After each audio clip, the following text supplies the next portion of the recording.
और इस वक्त एक बड़ी खबर आपको बता दें, जहांगीरपुरी हिंसा मामले में 5 और लोगों की गिरफ्तारी हुई है। हिंसा में अब तक 14 लोगों की गिरफ्तारी हो चुकी है।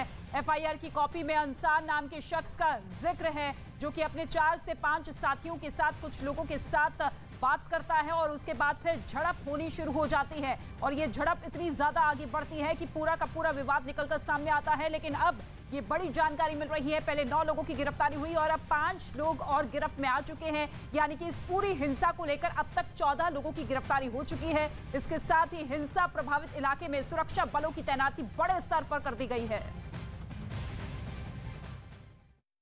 से जारी किया गया, जिनमें जापान सागर में मौजूद रूस की 2 पनडुब्बियों में तैनात रूसी नौसेनाओं के जवान मिसाइल दागने की तैयारी करते दिखाई दिए और सारी तैयारियों को परखने के बाद उन्होंने मिसाइल लॉन्च करने के लिए बटन दबा दिया। इसके बाद पनडुब्बियों से दागी गई कैलिबर क्रूज मिसाइलों ने समंदर का सीना चीरते हुए दुश्मन के ठिकाने की ओर उड़ान भरनी शुरू कर दी। इससे पहले मिसाइल टेस्ट के लिए रूसी नौसेना की 2 पनडुब्बियां समंदर की गहराई में उतरती दिखाई दी। बताया जा रहा है कि परीक्षण के दौरान इस पनडुब्बी के आसपास रूस के 15 से ज्यादा युद्धपोत और अन्य जहाज थे। समंदर के अंदर से दागी गई क्रूज मिसाइल ने सैकड़ों किलोमीटर दूर अपने लक्ष्य पर एकदम सही निशाना लगाया।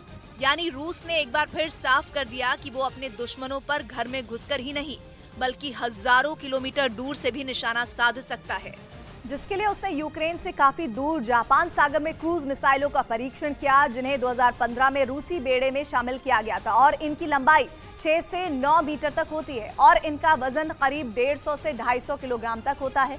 यही नहीं, ये मिसाइलें करीब 500 किलो विस्फोटक लेकर उड़ान भर सकती हैं और सबसे खतरनाक बात यह कि इस मिसाइल की रेंज 220 किलोमीटर से 4500 किलोमीटर तक होती है।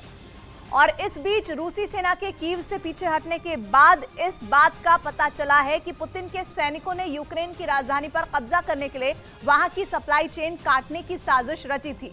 रूसी सेना ने कई दिनों तक कीव की घेराबंदी की थी और इस दौरान उसकी कोशिश ये थी कि यूक्रेन के सैनिकों को भूखे मारा जाए, जिसके लिए रूसी सैनिकों ने कीव के आसपास बने कई गोदामों को या तो तबाह कर दिया या उन पर कब्जा कर लिया।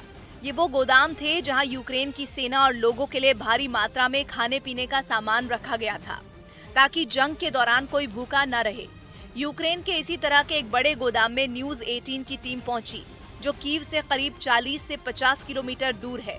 हालांकि रूसी सेना ने उस गोदाम को भी निशाने पर लिया था, लेकिन वो उसे पूरी तरह बर्बाद नहीं कर सकी और उसके जाने के बाद यूक्रेन के सैनिकों ने उसे फिर अपने कब्जे में ले लिया। पहले ही उनको भूखे मार देने का प्लान था, ताकि उन तक रसद ही नहीं पहुंच पाए, उन तक सप्लाई न पहुंच पाए और ये जो वेयर हाउस है इसको तबाह कर दीजिए। उस गोदाम के एक हिस्से से धुआं उठता दिखाई दिया। इसी तरह के कई और गोदाम